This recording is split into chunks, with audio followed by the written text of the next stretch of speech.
Allahu Akbar,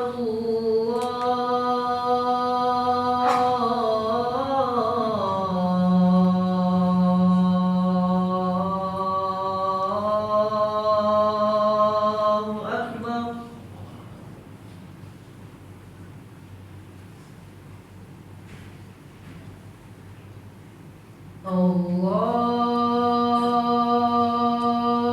Allahu Akbar,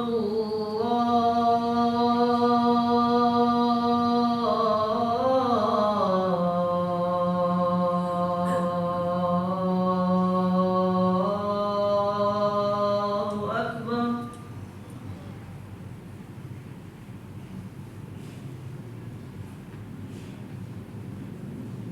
Asyhadu an la ilaha illallah.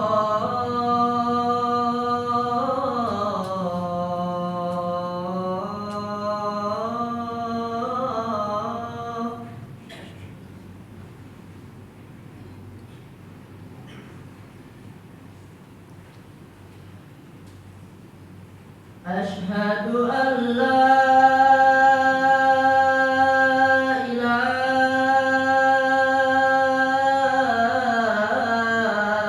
illallah.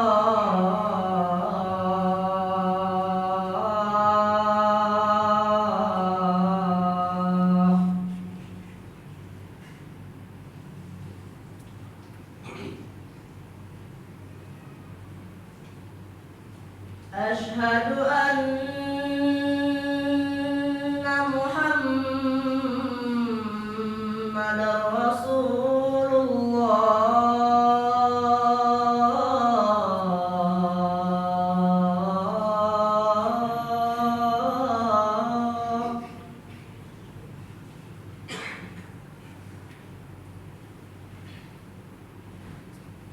Asyhadu anna Muhammadar Rasulullah.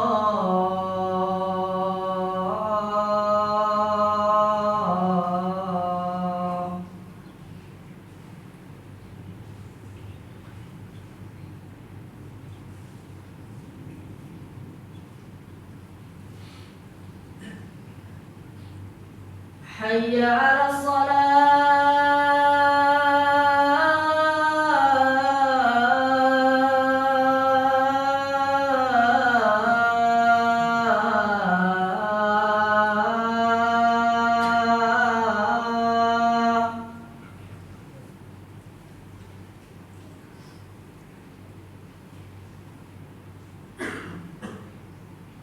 Hayya 'alas shalah.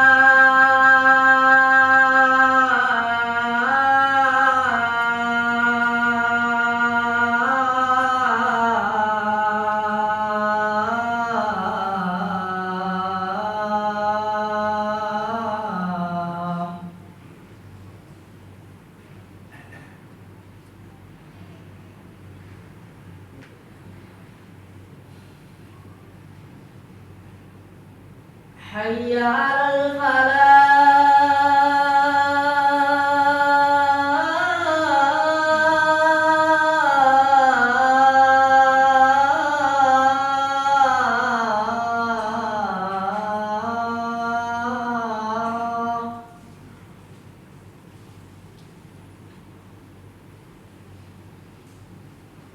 Hayya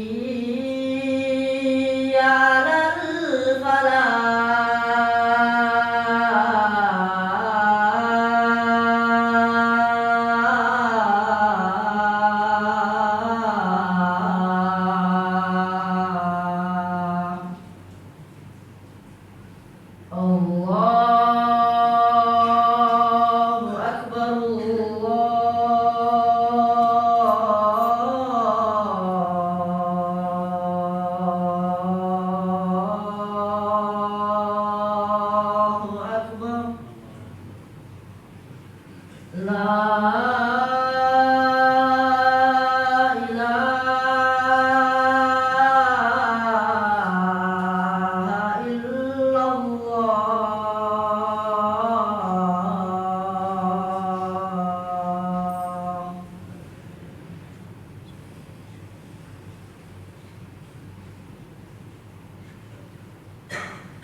Innal hamdalillah nahmaduhu wa nasta'inuhu wa nastaghfiruh wa na'udzu billahi min shururi anfusina wa sayyiati a'malina may yahdihillahu fala mudilla lahu wa may yudlil fala hadiya lahu ashhadu an la ilaha illallah wahdahu la syarika lahu wa ashhadu anna Muhammadan abduhu wa rasuluh sallallahu alaihi wa ala alihi wa ashabihi wa sallama tasliman katsira. Ya ayyuhalladzina amanu taqullaha haqqa tuqatih wa la tamutunna illa wa antum muslimun. Ya ayyuhan nasu taqu rabbakumul ladzi khalaqakum min nafsin wahidah wa khalaqa minha zawjaha wa batha minhuma rijalan katsiran wa nisaa'a wattaqullaha alladzi tasaaluna bihi wal arham innallaha kana 'alaikum raqiba. Ya ayyuhalladzina amanu taqullaha wa qulu qawlan sadida yuslih lakum a'malakum wa yaghfir lakum dhunubakum wa may yuti'illaha wa rasulahu faqad faza fawzan 'azima. Amma ba'd. Kaum muslimin sidang Jumat rahimani Allah wa iyyakum. Alhamdulillah, segala puji bagi Allah yang telah melimpahkan segala kenikmatan kepada kita sekalian. Nikmat yang sangat besar berupa nikmat iman, dan iman terdiri dari ilmu dan amal. Maka siapa yang mendapatkan ilmu dan amal yang paling banyak, itulah orang yang imannya paling kuat. Kaum muslimin yang dirahmati Allah Azza wa Jalla, maka perolehan seseorang terhadap ilmu dan amal itulah yang menentukan nasibnya di akhirat kelak, bahkan sejak di dunia. Kebahagiaan bergantung erat dengan keimanan. Makin kuat iman seorang, makin kuat kebahagiaan. Makin jauh dari iman, makin dekat dengan kesengsaraan dunia dan neraka. Kaum muslimin yang dirahmati Allah Azza wa Jalla, sesungguhnya perolehan seorang terhadap ilmu bergantung dari penghargaannya terhadap ilmu. Demikian juga seorang mendapatkan manfaat dari ilmu ini bergantung dari pengagungannya terhadap ilmu. Syekh Muhammad bin Shalih Al-Utsaimin pernah mengatakan dalam kitabnya Syarah Ta'dimil Iman, Ta'dimil Ilm, man lam yukrimil ilma lam yukrimhu al-ilmu. Siapa yang tidak memuliakan ilmu, maka ilmu tidak akan memuliakannya.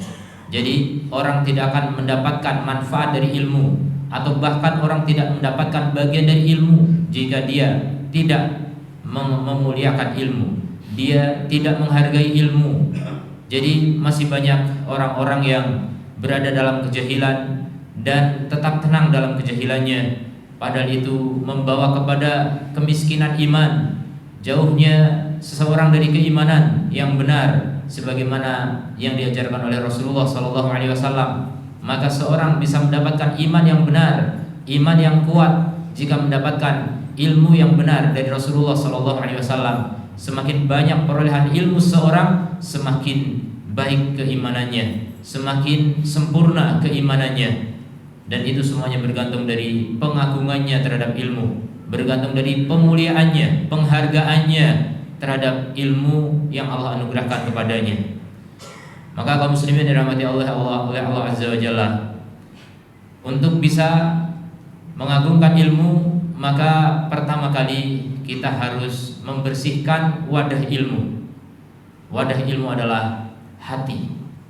Makanya Rasulullah SAW di awal-awal beliau ditunjuk oleh Allah untuk menjadi nabi, maka kemudian menjadi rasul, maka Allah turunkan kepadanya beberapa ayat, diantaranya wa thiyabaka fatahhir, dan pakaianmu maka bersihkanlah. Al-Imam At-Tabari rahimahullah taala dalam tafsirnya menjelaskan maksud dari pakaian di sini adalah pakaian batin, yaitu hati. Makanya Syekh Muhammad At-Tamimi menyebutkan wa qalbaka wa tahhir qalbaka minasyirik, bersihkan hatimu dari kesyirikan. Jadi bersihkan hatimu dari segala kotoran. Ini penting sekali, menjadi bekal bagi Nabi SAW untuk mendapatkan ilmu dari Allah Azza wa Jalla. Selain Allah memerintahkannya untuk berdoa, Waqul, katakan wahai Muhammad, Rabbi zidni ilma, wahai Rabbku tambahkan kepadaku ilmu. Maka Allah juga memerintahkan untuk membersihkan hatinya yang menjadi wadah bagi ilmu, yang menjadi wadah bagi iman. Maka ilmu itu adalah iman. Ketika ilmu digandengkan dengan amal, demikian juga iman digandengkan dengan amal soleh. Siapa yang beriman dan beramal soleh, itu artinya siapa yang berilmu dan beramal soleh. Maka ilmu adalah iman, iman adalah ilmu. Maka penting sekali seorang menguatkan ilmunya sehingga imannya menjadi kuat dan bersihkan hatinya, karena itulah menjadi tempat ilmu. Dan kenapa penting untuk membersihkan hati kita? Karena Allah Subhanahu wa taala tidaklah memperhatikan, tidaklah memandang kepada wajah-wajah kita, rupa-rupa kita, fisik-fisik kita, penampilan-penampilan kita. Itu tidak diperhatikan oleh Allah Azza wa Jalla. Innallaha la yanzuru ila suwarikum wa amwalikum. Allah tidak melihat kepada rupa-rupa kalian dan harta-harta kalian, walakin yanzuru ila qulubikum wa a'malikum. Tapi Allah melihat kepada hati-hati kalian dan amal-amal kalian.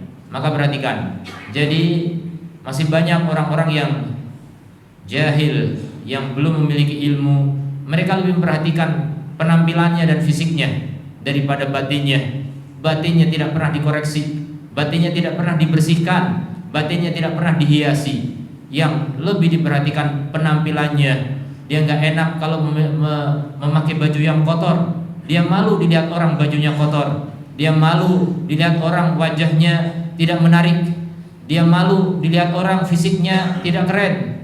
Tapi dia tidak malu hatinya kotor. Tidak malu dilihat oleh Allah Subhanahu wa taala. Itulah tanda hati yang memang kotor. Hati yang kotor tidak memiliki malu. Maka malu adalah tanda keimanan. Siapa yang imannya kuat, malunya kuat. Yang sedikit malunya berarti imannya memang sangat lemah atau bahkan tidak beriman. Maka kaum muslimin yang dirahmati Allah, penting sekali kita membersihkan hati kita. Membersihkan hati kita. Sahal bin Abdillah At-Tusturi menyatakan, haramun ala qalbin, haram atas satu hati, hati apapun, an yadkhulahul ilm, an yadkhulahul nur, untuk dimasuki cahaya yaitu ilmu dan iman. Wa fihi syai'un mimma yakrahuhu Allahu azza wa jalla. Sementara di dalam hati itu ada sesuatu yang dibenci oleh Allah azza wa jalla. Maka kalau ada kotoran di dalam hati yang Allah benci, mustahil dia akan bisa mendapatkan ilmu. Maka begitulah pesan para ulama kepada murid-muridnya.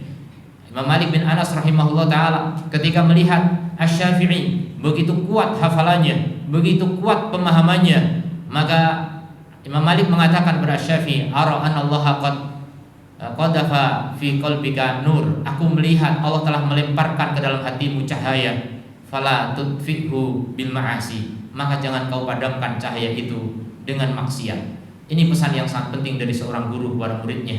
Maka Asy-Syafi'i benar-benar menjaga diri dari segala dosa-dosa. Tapi namanya manusia bisa tergelincir. Suatu ketika beliau tidak sengaja melihat betis wanita, tidak sengaja. Maka hari itu tidak seperti biasanya. Yang biasanya mudah sekali menghafal, hari itu nggak bisa menghafal. Gara-gara melihat apa? Betis wanita, tidak sengaja. Kemudian dia pun mengadu kepada Waqi, gurunya. Syakautu ila Waqi su'a hifdi. Aku mengadu kepada Waqi buruknya hafalanku. Fa arsyadani ila tarkil ma'asi. Maka dia membimbingku agar aku meninggalkan maksiat-maksiat. Dan dia mengatakan padaku bahwasanya ilmu itu adalah cahaya Allah Subhanahu wa taala, wa nurullahi la yutahul 'asi, dan cahaya Allah tidak mungkin diberikan oleh orang yang bermaksiat. Kaum muslimin yang dirahmati Allah azza wa jalla, semoga kita bisa membersihkan hati kita karena kita ingin memiliki ilmu yang bermanfaat, ilmu yang menjadi bekal menuju akhirat, ilmu yang bisa meningkatkan keimanan kita, ketakwaan kita, kedekatan kita dengan Allah azza wa jalla, yang menjadi sebab kebahagiaan kita yang hakiki, bukanlah harta dunia semata yang tidak dibawa mati. Aku qouli hadza wa astaghfirullah li wa lakum wa lisairil muslimin fastaghfiruhu innahu wal ghafurur rahim.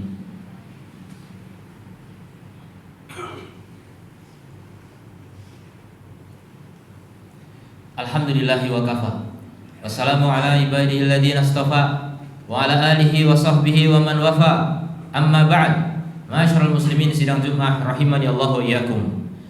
Al-Imam Ibnul Qayyim rahimahullahu taala dalam kitabnya Al-Fawaid pernah menyatakan bahwa najis-najis yang mengotori hati. Setidaknya ada 3. Ada 3 najis yang harus kita bersihkan dari hati kita, agar kita memiliki hati yang bersih, agar taufik dari Allah, cahaya dari Allah dimasukkan ke dalam hati kita. Yang pertama adalah najis syirik, dan ini yang terbesar, dan ini yang terburuk. Kesyirikan adalah kedoliman yang paling besar.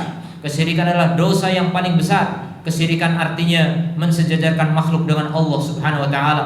Ketika orang mengagungkan dunia melebihi keagungan Allah Azza wa Jalla, ketika orang lebih menghargai duniawi, harta, kedudukan, pangkat, jabatan dan lain sebagainya daripada iman, daripada ilmu, daripada amal soleh, ini tanda ada kesyirikan dalam hatinya.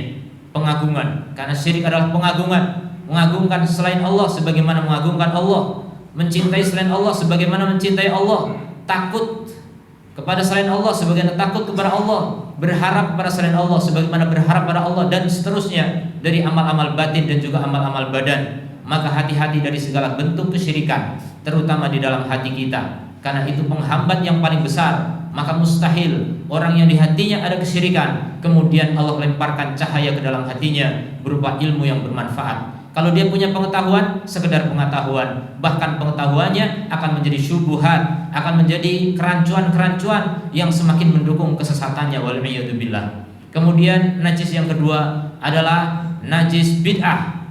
Ini level kedua, karena inilah perkara yang merusak syahadat Rasul.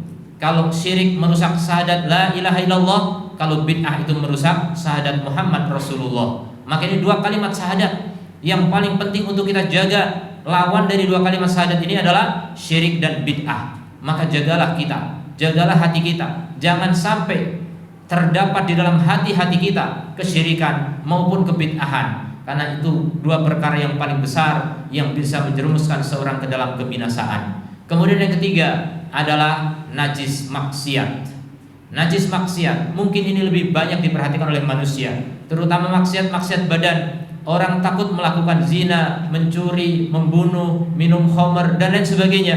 Tapi ketahuilah, maksiat hati juga banyak, tidak kalah penting untuk kita perhatikan, seperti hasad, dengki, benci kepada orang, buruk sangka kepada orang lain dan lain sebagainya dari dosa-dosa hati. Semuanya wajib untuk kita bersihkan. Maka untuk maksimal membersihkan itu semuanya, setelah kita bertaubat kepada Allah Azza wa Jalla dari segala dosa yang besar maupun kecil, adalah menambah ilmu agar kita tahu mana perkara-perkara yang memang bagian dari kesyirikan, mana yang merupakan bagian dari kebid'ahan, dan mana perkara-perkara yang termasuk kemaksiatan. Semakin kita tahu, semakin bisa kita mewaspadainya, semakin bisa kita meninggalkannya. Tanpa ilmu semua mustahil bisa kita tinggalkan. Maka bekal terpenting bagi kita bertobat dan teruslah menuntut ilmu, istiqomah, dan minta tolong kepada Allah agar diberikan ilmu yang bermanfaat. Wa qur rabbi zidni ilma. Allahumma shalli ala Muhammad wa ala ali Muhammad kama shallaita ala Ibrahim wa ala ali Ibrahim innaka Hamidum Majid. Allahumma ighfir lana dzunubana wa kaffir 'anna sayyi'atina wa tawaffana ma'al abrar. Allahumma 'izzal Islam wal muslimin wa adil syirka wal musyrikin. Rabbana la tuzigh qulubana ba'da idh hadaitana wa hab lana min ladunka rahmah innaka antal wahhab.